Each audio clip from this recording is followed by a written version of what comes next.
is gonna be a gas. We see something in the trailer that wasn't in the first 3 episodes, and it's you in the comic accurate Scarlet Witch costume. And I'm curious what it was like putting that on for the first time, and if you realize how important it is for geeks like us to just see it for a moment. Well, I loved it. And you'll see more than moments of it. And I just thought it was such a joy to put the huge headband on and the leotard and the pink tights. And it was, the whole thing was just hilarious. So yeah, I'm right there with you. I laughed at that costume so much because I didn't have to work too hard for laughs. So I've got to see the first 3 episodes, and to me, the classic sitcom miscommunications were so incredibly funny. When did you and Paul realize how strong your comedic chemistry was together? Because it's not something that was needed in the MCU. I don't know. I think he and I, we constantly just kind of felt like we were swinging for the fences because we could, with being in these sitcoms. And he just really brought his inner Dick Van Dyke, and he was just fantastic. Yeah, I don't know. I guess it was when we shot episode 1, and we did it in front of a live studio audience, and people seemed to really enjoy it. And I was terrified, and so was Lizzie. And so actually, maybe Kathryn Hahn wasn't terrified, but I certainly was. And it was just such an awesome experience. Hiya, kids. Auntie Agnes is here, and I've got a couple of tricks up my sleeve. Let's just take it from the top. Humor in the different decades, it doesn't work from one to the next. Like, what's funny in the 50s is not funny in the 60s, and can you just talk about how you guys approached that? I mean, that's a really great question, Sean. Like, we did a sitcom boot camp, which was so fun. I'm sure they've talked about it, or someone has talked to you about it. Well, first we went through this whole sitcom boot camp just to really understand the tone and the structure for each different decade. We've got to watch examples of every decade, or every sitcom that we were going to be shooting from that decade. And so that was very helpful. In terms of the jokes, like, Jack Schaefer wrote scripts that were very, especially like, I felt it in the 50s and 60s, but in all of them, that weren't satirizing or parodying that time period, parodying, is that it? But that time period, but really were specific and true. Like, it was important for us to get inside of the decade rather than make fun of it from the outside, if that makes sense. Our head writer, Jack Schaefer, just did such a beautiful job being so particular and specific for each decade and making sure we captured that the spirit of each decade. So that definitely huge shout out to Jack and her team and making those switches. It's not very easy. And then as for us as the actors, sometimes you have laugh tracks and sometimes you don't. And how does the comedy and the pauses and all of that work? It was definitely a learning situation. Wanda, what's up? Who are you? I don't know. I want to drill down a little bit even further too, is just in terms of the energy that you have to bring.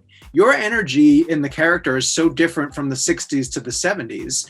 And it's so totally different than what I would assume that you're taught of how to act now. It was really interesting because a lot of times Matt, our director, would be like, well, you can do more. Let's do more. And we're like, ooh, we really feel like we're doing too much here, Matt. And he's like, I promise you're not. And then once you watch it, you're like, wow, it really worked. Thanks, Matt. Glad we trusted you. But it's just, it really is a matter of trust because a lot of it does feel quite antithetical to how we do movies, television these days. That was really important to us. And it is important to the show as well. What comedy is or what humor is for each decade. It evolves and changes. I mean, the 80s become ridiculously sincere with all of its, all these moments to these teaching moments, and the sad music, and it's like so strange what we watched in the 80s and the 90s, and then we get into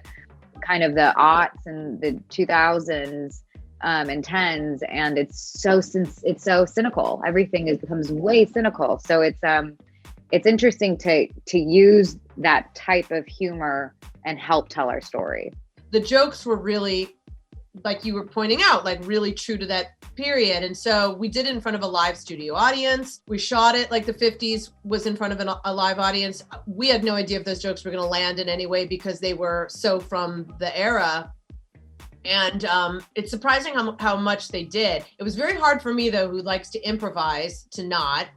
And it was very hard for me to run that kind of a tight ship. Like it is just it's so much about literally just like timing and rehearsing your moves. And like, I mean, I like I'm used to a little bit more like anarchic comedy. And so it was really fun to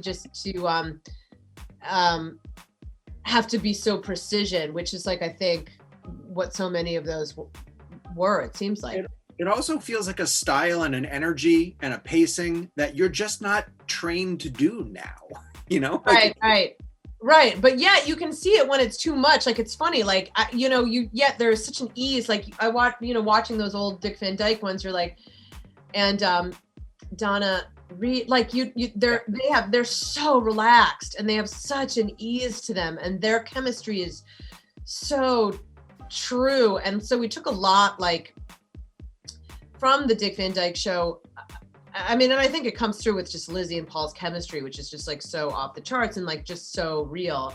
But there is such an ease.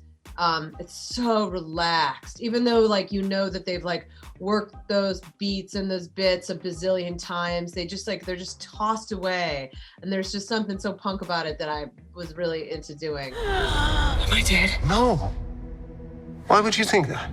Because you are.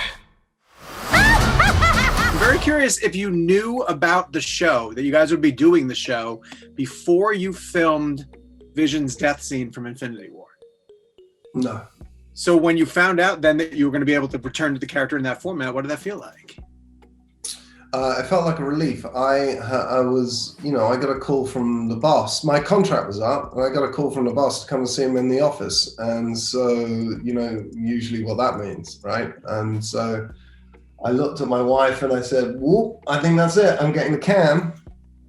And so I showed up, and I didn't want anybody to feel uncomfortable. So I kind of went in and I was like, "Look, guys, it's been a great run. Thank you so much. I've loved it." And they were like, "Are you quitting?" And I went, "Aren't you firing me?" And they went, "No." And I went, "Oh, great." And they went, "We're going to pitch you a new TV show." And I went, "Oh, okay." In comic book lore, characters come back in all different crazy shapes and sizes. So when you filmed his death, did you assume that was it, or you just figured, they'll figure out some way? I was sort of hoping that there'd be some sort of way to reanimate me, but that was and then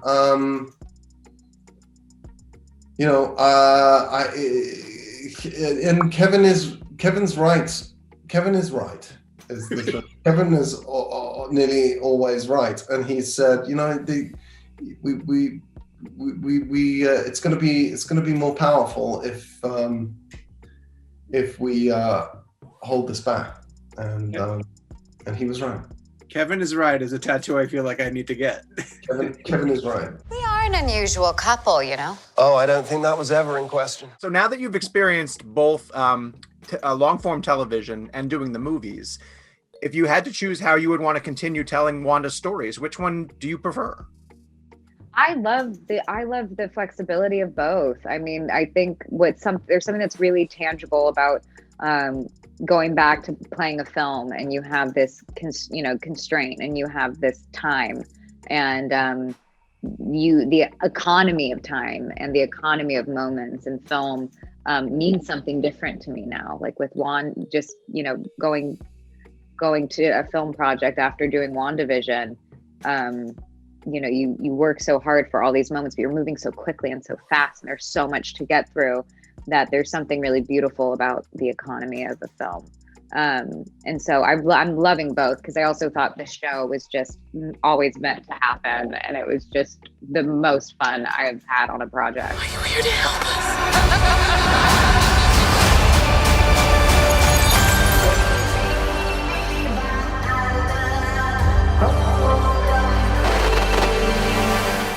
What is Nia DaCosta going to bring to the MCU?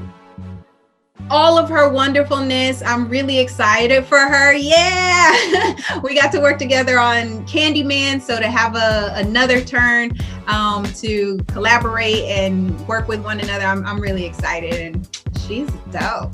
Gotta see Candyman. Gotta see it. All of us. God.